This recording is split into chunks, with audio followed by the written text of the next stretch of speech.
The broad goal of the summit, fourth in its series, is to ensure international cooperation towards addressing the threat of nuclear terrorism by minimizing and securing weapons-usable nuclear materials. This, according to President Barack Obama, who initiated the summit in 2010, is to prevent the illicit acquisition of nuclear materials by non-state actors such as terrorist groups and smugglers. He told the world leaders, including President Muhammadu Buhari, that if any terrorist networks succeed in getting their hands on a nuclear device, the consequences for the world would be catastrophic. If these madmen ever got their hands on a nuclear bomb or nuclear material, they most certainly would use it to kill as many innocent people as possible. And that's why our work here remains so critical.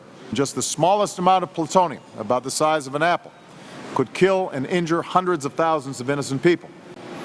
It would be a humanitarian, political, economic, and environmental catastrophe with global ramifications for decades. Nuclear terrorism, President Barack Obama said, is a perfect example of the 21st century security challenge that no one nation can solve alone, hence the need for coalitions and sustained coordination across borders and institutions.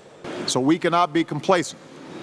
We have to build on our progress. We have to commit to better security at nuclear facilities, to removing or disposing of more dangerous material, to bringing more nations into treaties and partnerships that prevent proliferation and smuggling, and to make sure that we have the architecture in place to sustain our momentum in the years ahead. The Prime Minister of Holland, Mark Rutte, who hosted the last edition of the summit in 2014, said significant progress has been made towards making the global community safe from nuclear terrorism. International cooperation and commitment continue to grow. The material that is out there is being made more secure as more countries turn the IAEA's recommendations into national legislation. The bottom line here is that the world leaders cannot afford to wait for an act of nuclear terrorism before working together in a concerted manner to share best practices and raise standards towards guaranteeing nuclear security for a safer world.